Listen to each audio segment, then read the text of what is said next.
What's up, guys? BOTCG here. Long-awaited DUALMAJESTAR deck profile. I was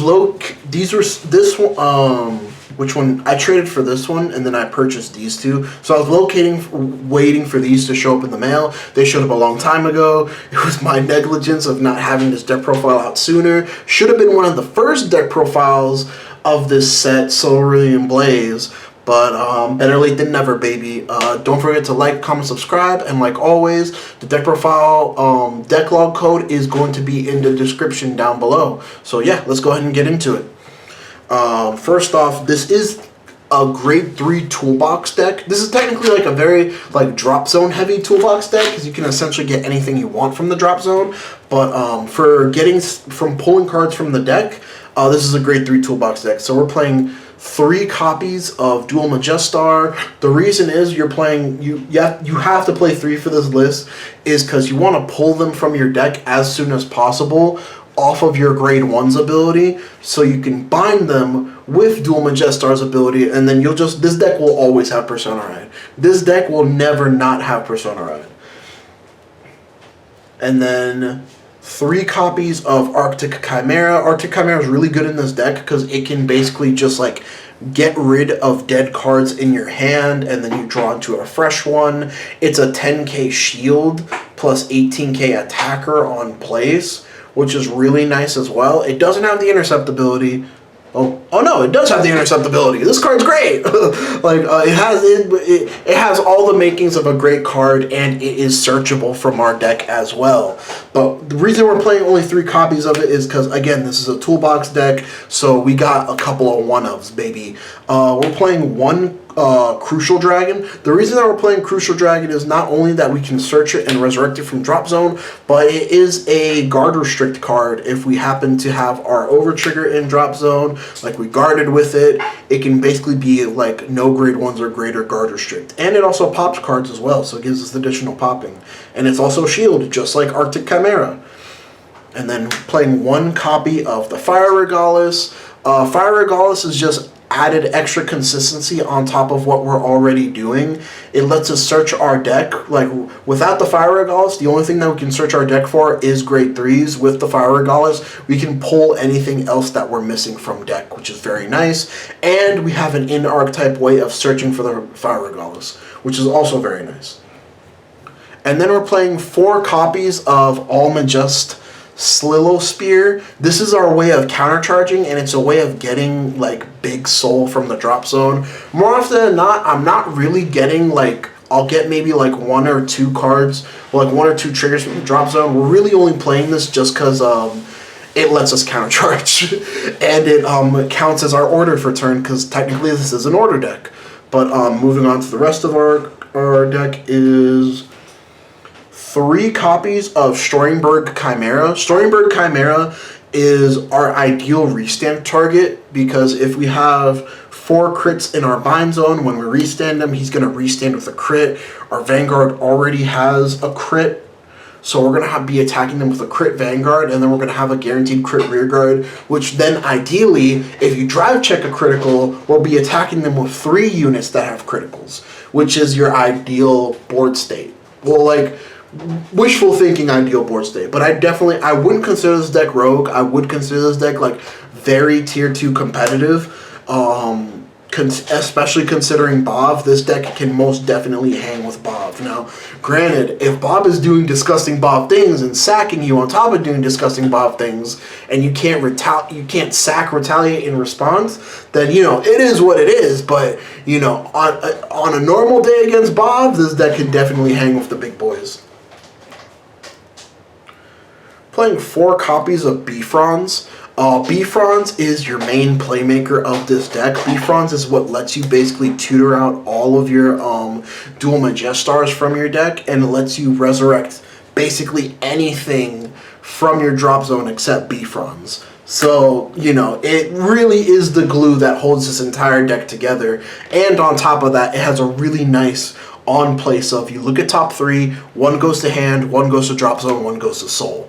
Like, that in itself is a really nice ability. We're not even playing it for that. If Bifrons didn't even have that ability and it just had the secondary active skill, like, we would still play this card at 4 because it's just so good for the strategy that you have access to that ability of like, okay, cool, we can get whatever we want from drop zone. Okay, cool, we also have the ability off of Plutonic Prospector to search our deck for grade 3s. It's a top 7 search, but it's still a search, and he's an added 15k shield on top of that if you have 2 or more triggers in your bind zone.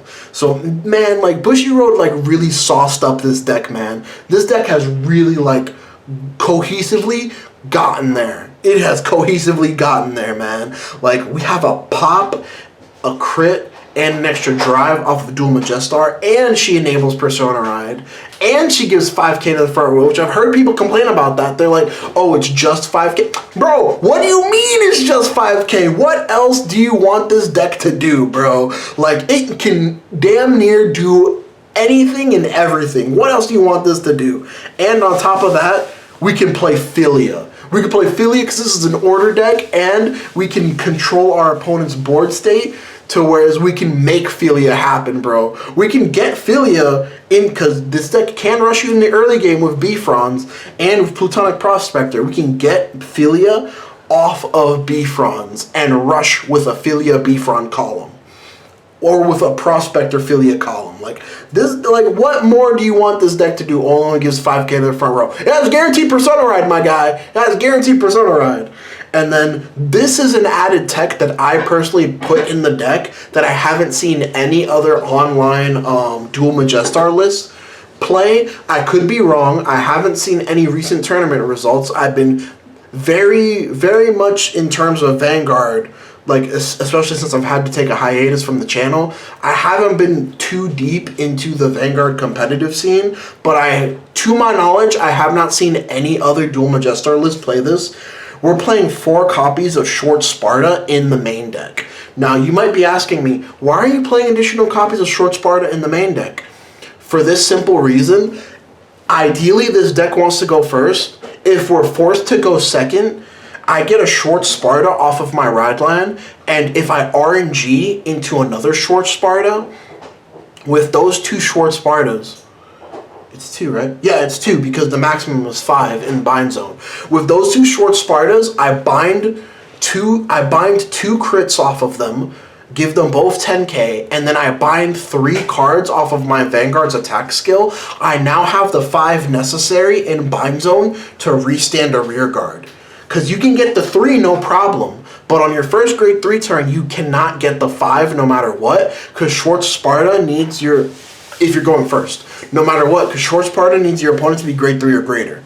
So if we're forced to go second, the reason I'm maxing out on these is because I need this to in order to enable my multi-attack. Because if I'm going second, I need to multi-attack. If I'm going first, I can just pressure them with crit and triple drive. If I'm going second, I need to enable that multi-attack in order to pressure my opponent. Like, which this deck can pressure your opponent right out the gate. On turn 1, it can pressure your opponent going second. But we need those extra Short Spartas in the main deck to back it up on our first grade 3 turn. And that's my I'm dropping the goo, guys. That's my reason for playing extra Short Spartas. And you should play extra Short Spartas in your DUALMAJESTAR deck too. Moving on to the rest of the deck. 3 DPGs, 1 Elementaria, 1 Darkstate's Overtrigger. I've run over this a million times. I'm in love with the Darkstate's Overtrigger again. This Overtrigger is just so, especially in a best of 1 format, is so good, man. Like, you just have that for the rest of the game, man. You have that effect for the rest of the game. 3 shield fronts. We don't need in-soul fronts in this deck. Soul is not an issue. You mainly just want the shield. 4 into soul crits, 4 regular crits, and then 4 regular heals.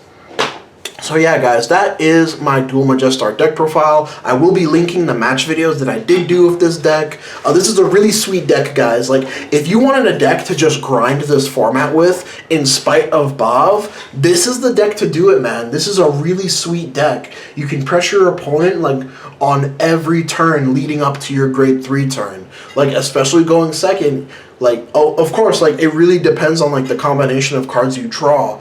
But, like, this deck has so much consistency. It has recursion. It has card draw. It has, like, multi-attack capabilities. It has consistent, like, persona. Like, bro, like, people were honestly complaining that she only gives 5k to the front row. Like, what more do you want, dude? What more do you want? Like, what more can Bushiroad give this deck? I don't know. I haven't seen any new support for this deck, but don't forget to like, comment, subscribe, guys, and you'll see more profiles and fights in the near future. Honestly, I'm thinking about playing this at my next locals just because I like talking about this deck has made me excited to play it again. Just because like it's so fun to pilot, and it was like so fun to build in general just because of the way it works. You can toolbox it. It's a toolbox deck, guys, and I love me my toolbox. But y'all have a good one. Later.